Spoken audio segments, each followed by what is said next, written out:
오늘 우리에게 주신 하나님의 말씀은 사도행전 1장 1절에서 11절 말씀입니다. 제가 봉독하겠습니다. 데오빌로여, 내가 먼저 쓴 글에는 무릇 예수께서 행하시며 가르치시기를 시작하신부터 그가 택하신 사도들에게 성령으로 명하시고 성천하신 날까지의 일을 기록하였노라. 그가 고난받은 후에 또한 그들에게 확실한 많은 증거로 친히 살아계심을 나타내사 40일 동안 그들에게 보이시며 하나님 나라의 일을 말씀하시니라. 사도와 함께 모이사 그들에게 분부하여 이르시되 예루살렘을 떠나지 말고 내게서 들은 바 아버지께서 약속하신 것을 기다리라. 요한은 물로 세례를 베풀었으나 너희는 몇 날이 못되어 성령으로 세례를 받으리라 하셨느니라. 그들이 모였을 때에 예수께 여쭈어 이르되 주께서 이스라엘 나라를 회복하심이 이때니까 하니 이르시되 때와 시기는 하나님께서 아버지께서 자기의 권한에 두셨으니 너희가 알 바 아니요 오직 성령이 너희에게 임하시면 너희가 권능을 받고 예루살렘과 온 유대와 사마리아와 땅끝까지 이르러 내 증인이 되리라 하시니라. 이 말씀을 마치시고 그들에게 보는 데 올려져 가시니 구름이 그를 가리어 보이지 않게 하더라. 올라가실 때에 제자들이 자세히 하늘을 쳐다보고 있는데 흰옷 입은 두 사람이 그들 곁에 서서 이르되 갈릴리 사람들아 어찌하여 서서 하늘을 쳐다보느냐. 너희 가운데서 하늘로 올려지신 이 예수는 하늘로 가심을 본 그대로 오시리라 하였느니라. 우리를 위한 하나님의 말씀입니다. 이제 담임 목사님께서 예수 그리스도의 정의라는 제목으로 하나님 말씀 전해 주시겠습니다. 살아계신 하나님, 이 시간 저희들이 하나님의 음성을 듣기 원합니다. 일간 종이 감히 하나님의 말씀을 들고 섰습니다. 종의 모습은 십자가 밑에 감추시고 오직 성령께서 역사하사 하나님의 말씀만 태원케 하여 주옵소서. 예수님의 이름으로 기도합니다. 아멘. 지난 주간에 러시아, 중앙아시아, 중동 지역 선교사 권역별 전략회의 그리고 해외 선교위원회 임원회 수련회차 헝가리, 오스트리아, 체코를 다녀왔습니다. 헝가리 부다페스트에서 2박 3일 동안 선교사 31명과 함께 선교 보고를 듣고 집회도 하고 전략회의도 갔고요. 그리고 나머지 2박 3일 동안은 오스트리아 빈을 거쳐서 체코 플라하에 갔습니다. 거기서 우리 교회에서 파송한 김은주 선교사를 만나서 그 김은주 선교사님의 안내 가운데 체코의 유명한 후스라고 하는 종교개혁자의 발자취를 밟고 왔습니다. 이 후스는 종교개혁자 루터보다 100년 전에 개혁의 기치를 높이 든 개혁운동을 하다가 로마 가톨릭에 의해서 화형당한 산채로 불태워 죽임을 당한 그런 개혁의 선구자였습니다. 이 후스에 대한 더 자세한 내용은 종교개혁 주일에 더 설명을 드리려고 합니다. 저는 선교지를 방문하거나 선교사를 만나는 것을 좋아합니다. 물론 선교지를 방문하는 일 쉬운 일은 아닙니다. 이번 일정도 힘들었습니다. 제가 선교지를 가거나 어디 가서 빨리 끝내고 집에 갔으면 좋겠다라는 그런 생각은 거의 안 하는데 이번에는 빨리 끝내고 집에 갔으면 좋겠다라는 그런 마음이 들 정도였습니다. 그러나 선교지를 방문하거나 선교사들 모임에서 집회를 인도하면 오히려 제가 도전을 받고 그들을 통해서 순수한 복음의 열정을 회복하는 그런 은혜를 받습니다. 이번에도 예외는 아니었습니다. 이번 한 주간도 그런 은혜를 누리면서 보냈는데 특별히 이번 한 주간 내내 제 마음을 떠나지 않는 주님의 말씀이 있었습니다. 바로 사도행전 1장 8절 말씀입니다. 함께 우리 읽겠습니다. 시작. 오직 성령이 너희에게 임하시면 너희가 권능을 받고 예루살렘과 온 유대와 사마리아와 땅끝까지 이르러 내 증인이 되리라 하시니라. 이 말씀은 사도행전 전체를 관통하고 있는 주제 말씀이고요. 예수 그리스도를 믿는 모든 사람들이 시대를 초월해서 꼭 기억하고 지켜야 할 주님의 말씀입니다. 오직 성령이 너희에게 임하시면 너희가 권능을 받고 예루살렘과 온 유대와 사마리아와 땅끝까지 이르러 내 증인이 되리라. 사도행전은 이 예수님의 말씀이 사도들을 통해서 어떻게 이루어져 갔는가를 기록하고 있는 책입니다. 사도행전 1장 1절부터 11절까지 말씀을 보면 사도행전의 기록을 시작하면서 기록한 의사인 누가가 꼭 밝히고 싶었던 몇 가지 사실이 있었습니다. 첫 번째로 예수님은 항상 살아 계시다는 사실입니다. 사도행전 1장 3절 말씀을 함께 읽겠습니다. 시작. 그가 고난받으신 후에 또한 그들에게 확실한 많은 증거로 친히 살아계심을 나타내사 40일 동안 그들에게 보이시며 하나님 나라의 일을 말씀하시니라. 그가 고난 받으신 후에 이렇게 말하고 있는데 예수님이 십자가의 고난을 당하신 것을 말합니다. 다른 말로 하면 하나님의 아들이신 예수님이 사람의 몸을 입고 세상에 오셔서 십자가에 달려 죽으신 사실을 말하는 겁니다. 예수님이 몸을 입고 오셨고 마지막 십자가에 달려 죽으셨다고 하는 사실은 우리의 구원을 위해서 아주 중요한 겁니다. 그래서 복음서를 보면요, 예수님이 어떻게 십자가 달려 죽으셨는가 하는 것을 아주 자세하게 기록하고 있습니다. 다른 것은 부록에 불과할 정도로 복음서의 핵심은 예수님의 십자가에 있는 것입니다. 성경에 기록된 대로 예수님이 분명히 십자가의 고난을 당하시고 죽으셨다는 사실을 밝히고 있습니다. 그러나 누가는 예수님이 십자가에 달려 죽으신 것으로 끝난 것이 아니라 다시 살아나셨다는 사실을 밝히고 싶었습니다. 그래서 예수님이 확실한 많은 증거로 친히 사심을 나타내셨다고 기록합니다. 그 증거로 두 가지를 제시합니다. 첫째는 부활하신 예수님께서 제자들과 40일 동안이나 함께 하셨다는 겁니다. 잠시 보여주시고 사라진 것이 아니고요, 40일 동안이나 자기를 나타내셨다는 겁니다. 이 말은 제자들이 잠시 잘못 본 것 아니라는 겁니다. 잘못 보고 예수님 부활하셨다 그렇게 말하는 것이 아니고요, 예수님이 분명히 부활하셨다는 사실을 말하는 겁니다. 두 번째 증거로는 하나님 나라의 일을 예수님이 말씀하셨다는 것입니다. 부활하신 몸을 보여주시기만 하신 것이 아니고요, 제자들에게 40일 동안이나 하나님 나라의 일을 가르쳐 주셨다는 겁니다. 죽은 사람은 말이 없다고 하지 않아요. 예수님의 부활이 확실하고 부활하신 예수님께서 제자들과 40일 동안이나 함께 하시고 하나님 나라의 일을 가르쳐 주셨다고 하는 사실을 밝히고 있는 겁니다. 4절을 보면요, 사도와 함께 모이사 그들에게 분부하여 이르시되 이렇게 기록하고 있습니다. 이 말씀 중에 사도들과 함께 모이사, 이 말은 사도들과 함께 밥을 잡수셨다고 하는 그러한 뜻으로 번역할 수도 있습니다. 예수님이 제자들과 함께 모여서 말씀을 가르쳐 주실 뿐만 아니라 그들과 함께 음식을 잡수셨다는 겁니다. 죽은 사람은요, 말도 못하고 밥을 먹지도 못합니다. 우리나라에서 전통적으로 죽은 분들을 위해서 제사를 드립니다만은, 제사 드리면 죽은 사람 혼이 와서 그걸 먹습니까? 천만의 말이죠. 제사 드린 사람들이 다 먹고 마는 겁니다.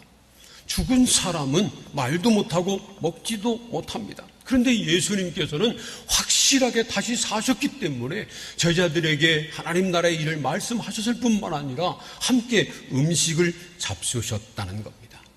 그리고 부활하신 예수님께서 제자들이 보는 가운데 하늘로 올려가셨다고 하는 사실도 기록하고 있습니다. 사도행전 1장 9절 말씀 보세요. 함께 읽겠습니다. 시작.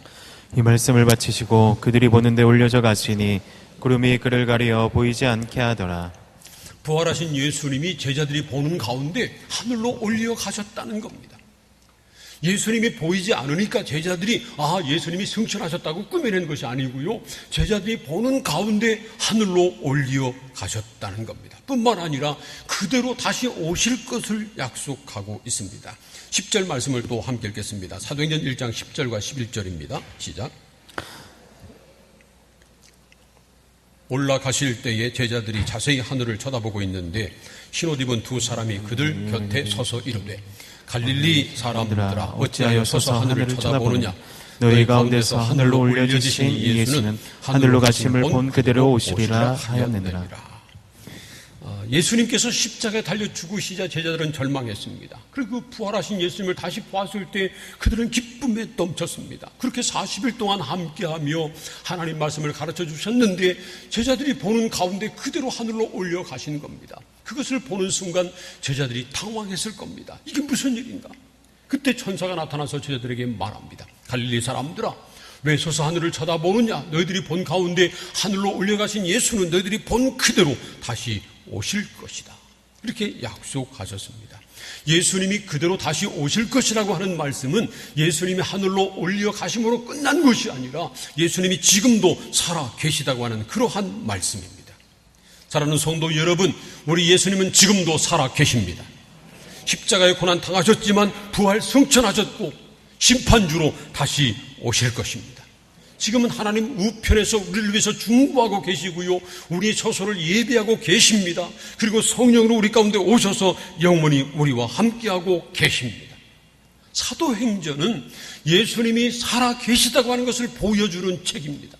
그래서 처음부터 예수님이 살아계심을 밝히고 있는 겁니다. 7장에 가면요, 스데반 집사님이 순교당할 때 하늘이 열리고 예수님이 하나님 우편에 서신 것을 보았습니다.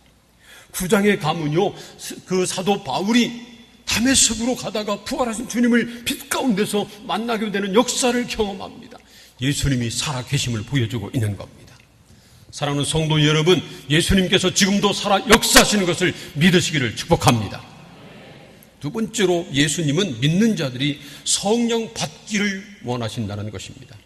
사도행전 1장 4절과 5절 말씀을 함께 읽겠습니다. 시작.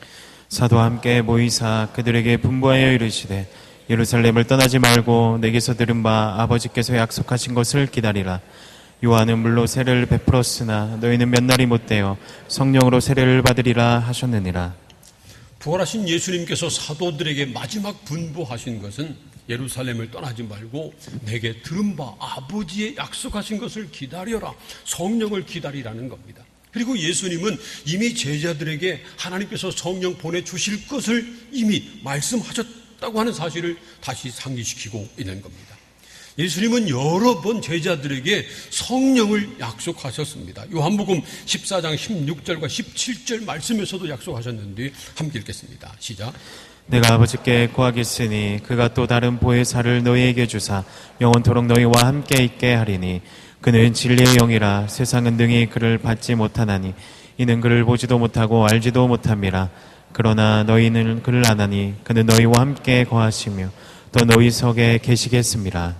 이처럼 예수님은 하나님 아버지께 구해서 보혜사, 다른 진리의 성령을 보내주시겠다고 미리 약속하셨습니다.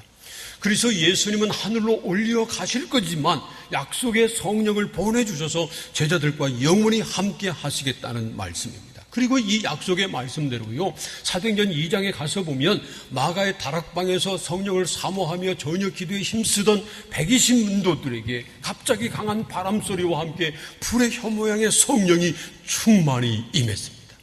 그래서 예루살렘 교회가 탄생한 것입니다. 그리고요, 성령이 말하게 하심에 따라서 각종 방언을 말하는 제자들의 모습을 보고 예루살렘 사람들이 놀라서 왔습니다. 이상하게 여겼습니다. 그때 베드로가 그들에게 말하기를 우리가 술에 취한 것이 아니라 하나님께서 약속하신 성령을 받았다, 그렇게 말합니다. 그리고 이렇게 선포합니다. 사도행전 2장 38절과 39절 말씀입니다. 시작. 베드로가 이르되 너희가 회개하여 각각 예수 그리스도의 이름으로 세례를 받고 죄사함을 받으라. 그리하며 성령의 선물을 받으리니 이 약속은 너희와 너희 자녀와 모든 먼데 사람 곧 주 우리 하나님이 얼마든지 부르시는 자들에게 하신 것이라 하고. 누구든지 자기 죄를 회개하고 예수의 이름으로 세례를 받고 죄사함을 받으면 하나님께서 성령의 선물을 주신다는 말씀입니다. 그리고 이 약속은 하나님께서 얼마든지 부르는 모든 사람들에게 하신 것이라고 말씀하고 있습니다. 그러므로 이 약속은 우리에게도 주신 약속입니다. 그리고 사도행전은 이 약속이 어떻게 이루어지고 있는가를 보여줍니다. 그래서 말이죠, 사도행전을 계속 읽어보면 사도행전 2장의 첫 번째 오순절날 성령이 임한 사건뿐만 아니라 에베소에서도 고린도에서도 수많은 사람들에게 성령이 임했음을 보여줍니다. 특별히 말이죠, 사도행전 19장을 보면 사도 바울이 에베소에 갔을 때 믿는 사람들 향해서 이렇게 말합니다. 너희가 믿을 때 성령을 받았느냐? 예수를 믿는 사람들은 반드시 성령을 받아야 한다는 것입니다. 사랑하는 성도 여러분, 저와 여러분도 성령의 충만함을 받기를 소원합니다. 그것이 하나님의 소원입니다. 예수님의 뜻입니다. 우리도 성령을 받아야 합니다. 누구든지 예수 그리스도를 주로 믿고요, 예수의 이름으로 죄사함을 받은 깨끗한 심령으로 성령을 사모하며 하나님 앞에 기도하면 하나님께서 약속하신 성령을 부어 주실 것을 분명히 믿습니다.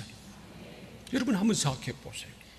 여러분이 지금 하나님 앞에 간절히 소원하고 있는 기도 제목이 무엇인가 한번 생각해 보세요. 많은 경우 우리는 건강 때문에 기도합니다. 물질 때문에 기도합니다. 하는 일이 잘 되고요, 자녀들이 형통하기를 위해서 기도합니다. 그러나 그 어떤 것보다 우리가 간절히 사모해야 할 것은 다름 아니라 성령입니다. 여러분, 저와 여러분이 무엇보다 성령을 사모하기를 소원합니다. 성령 받기 위해서 기도하시기를 바랍니다. 그리고 약속의 성령을 충만히 받으시기를 주님의 이름으로 축복합니다. 세 번째로, 성령이 임하시면 예수님의 증인이 될 것을 말씀하고 있습니다. 사도행전 1장 8절 말씀을 다시 한번 읽겠습니다. 시작. 오직 성령이 너에게 임하시면 너희가 권능을 받고 예루살렘과 온 유대와 사마리아와 땅끝까지 이르러 내 증인이 되리라 하시니라. 오직 성령이 임하시면 권능을 받을 것이라고 말씀했습니다. 이 권능은요, 헬라어로 디나미스라고 하는 말입니다. 이 말에서 다이너마이트라고 하는 말이 파생된 겁니다. 다이너마이트가 얼마나 큰 힘을 가지고 있습니까? 바위도 깨뜨리고요, 집체도 다 무너뜨립니다. 이 디나미스라고 하는 말도요, 사람의 힘을 말하는 것이 아니고 사람의 힘을 뛰어넘는 기적적인 힘을 말하는 겁니다. 성령이 임하시면 오직 성령으로만 우리가 그런 권능을 받을 수 있다는 겁니다.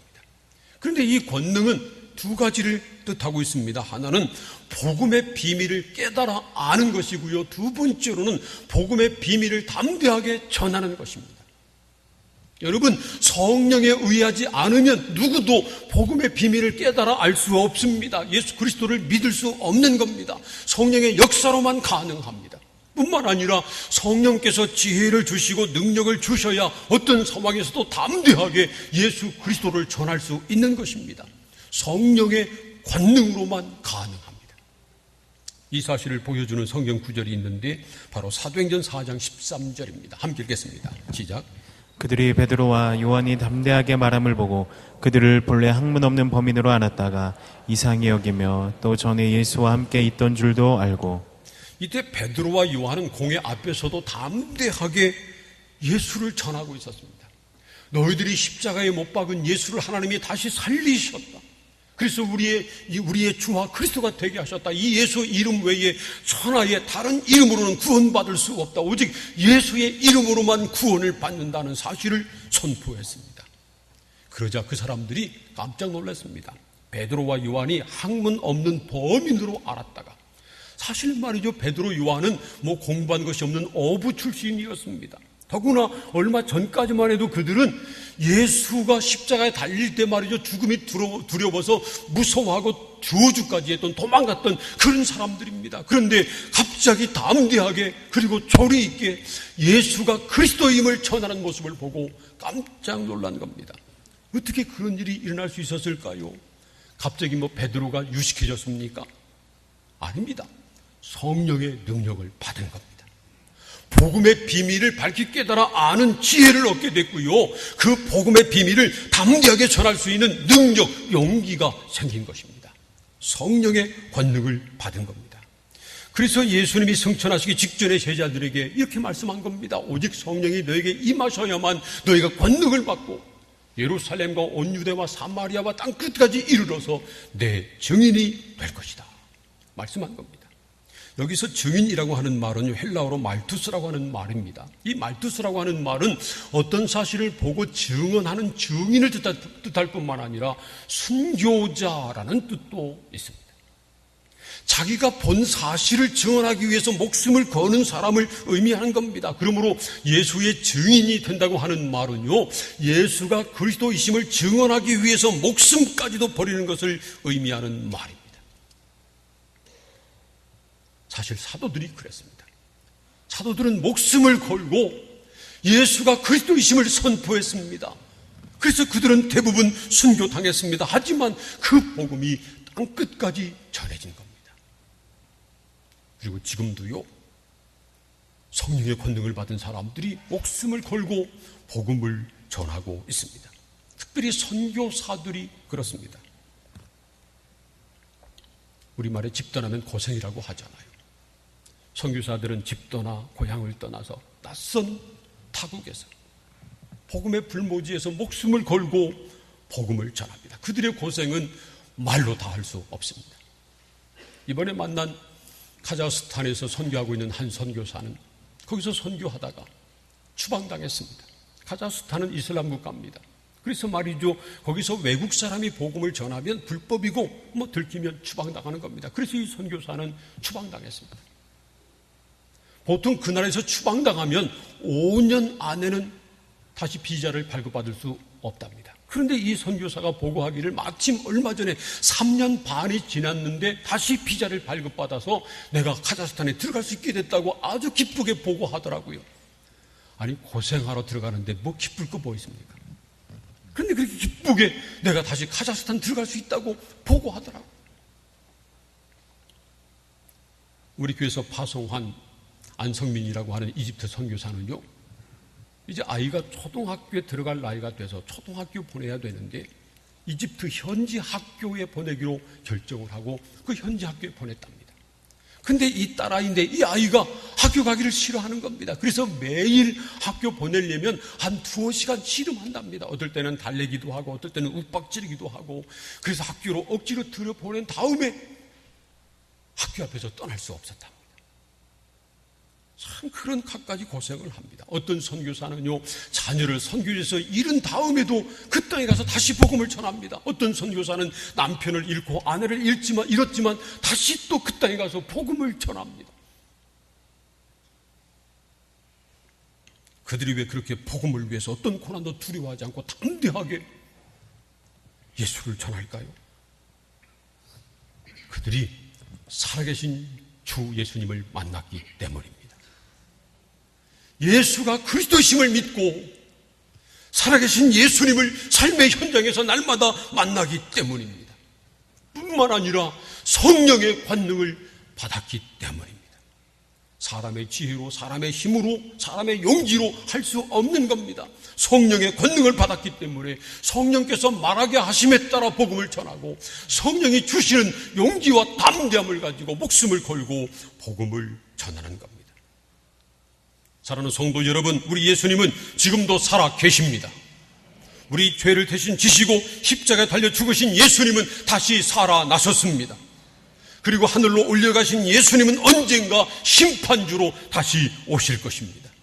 지금도 예수님은 하나님 우편에서 우리를 위해서 중보하고 계시고요, 영으로 우리 가운데 오셔서 우리와 함께하고 계십니다. 우리가 이 사실을 믿든지 믿지 않든지 간에 이 사실은 변할 수 없는 사실입니다. 그러나 우리가 믿지 않으면 우리는 구원받을 수 없고요, 예수 그리스도의 은혜 안에서 살 수 없습니다. 그러므로 사랑하는 성도 여러분, 예수 그리스도를 주로 믿으시기를 축복합니다. 예수님이 지금도 살아 역사하고 계심을 믿으시기를 바랍니다. 그리고 날마다 여러분의 삶 가운데 삶의 현장에서 살아계신 예수님을 다시 새롭게, 날마다 새롭게 만날 수 있기를 축복합니다. 더 나아가서 예수님이 약속하신 성령의 충만함을 받아야 합니다. 그래서 우리가 성령의 능력을 받아야 지혜롭게 예수 그리스도를 전할 수 있고요, 어떤 상황에서도 담대하게 예수가 그리스도임을 말할 수 있는 것입니다. 선교사들이 선교지에서 담대하게 복음을 전할 수 있는 이유는 다름 아니라 그들이 성령의 충만함을 받았기 때문에 그렇습니다. 그들은 말이죠, 목숨을 걸고 선교지에 가서 예수의 증인이 되고 있는데 우리가 우리의 삶의 현장에서 예수님의 증인이 되지 못한다면 정말 안타까운 일입니다. 우리가 예수의 증인이 된다고 하는 것은 최소한 2가지 의미가 있습니다. 하나는 예수 믿는 사람답게 사는 것이고요, 또 하나는 우리의 입술로 예수가 그리스도임을 전하는 것입니다. 어떤 사람은 예수 믿는 사람답게 살지 못하면서 그냥 입술로만 예수하고 말하고 다니는 사람이 있습니다. 그럼 덕이 안 됩니다.